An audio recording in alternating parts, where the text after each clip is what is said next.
Pending లో ఉన్నటువంటి 3800 మంది దాదాపు విఆర్ఓలకు వెంటనే ఉద్యోగాలు ఇచ్చి ఆదుకోవాలని చెప్పి ప్రభుత్వాన్ని డిమాండ్ చేస్తున్నాం. ఈ ఉద్యోగాలు ప్రభుత్వం కొత్త ఇచ్చేది ఏం లేదు, ఇవి వారసత్వ ఉద్యోగాలు. వీళ్ళు వారసులుగా దశాబ్దాల తరబడి కొన్ని తరాలు ఈ ఉద్యోగాలు చేసుకుంటూ వస్తున్నారు. ఈ ఉద్యోగాలను తొలగించి గత ప్రభుత్వం తొలగిస్తే గొడవ చేస్తే మేమందరం గొడవ చేస్తే 3800 మందికి దాదాపు ఇచ్చారు. ఇంకా మిగిలిపోయిన వాళ్ళందరూ 1700-1700 మంది ఉన్నారు. వీళ్ళకి వెంటనే ఉద్యోగాలు ఇవ్వాలి. ఇవ్వకపోతే పెద్ద ఎత్తున ఉద్యమాలు చేస్తామని చెప్పి ప్రభుత్వాన్ని హెచ్చరిస్తున్నాం. ఈ ప్రభుత్వం ఎవరిది జాగిర్ కాదు.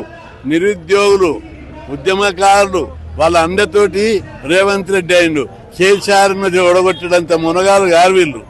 పార్టీ ఆ స్థితిలో లేదు. చిన్న భిన్నమైన పార్టీ, నాయకులు లేని పార్టీని ప్రజలే గెలిపించారు కేసీఆర్ మీద కోపంతో. ఈయన తర్వాత ఒకటే దోపుడే పెట్టారు. భూముల దందలు, ఎవరికి దొరికింది వాడు అవినీతి పోటీ పడుతున్నారు తప్ప ప్రజా సమస్యల పరిష్కారానికి పోటీ పడతలేరు. ఈ వైఖరి మార్చుకోవాలి.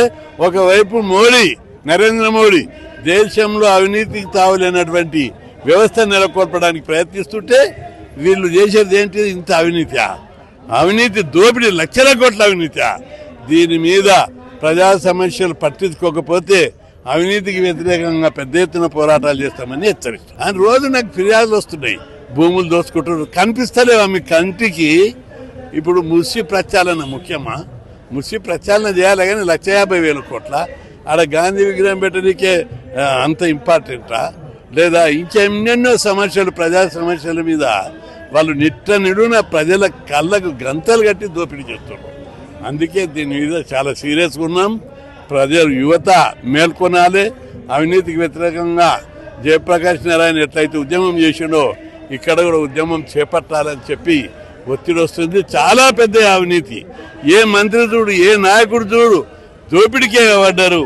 ఈ దోపిడి మీద ప్రజా ఉద్యమాలు జరగాలని చెప్పి హెచ్చరిస్తున్నారు. ఇప్పుడు ప్రభుత్వం దారి తప్పింది, ప్రజా సమస్యలు పట్టించుకుంటలేదు. దారికి వస్తే సరిపోయాయి.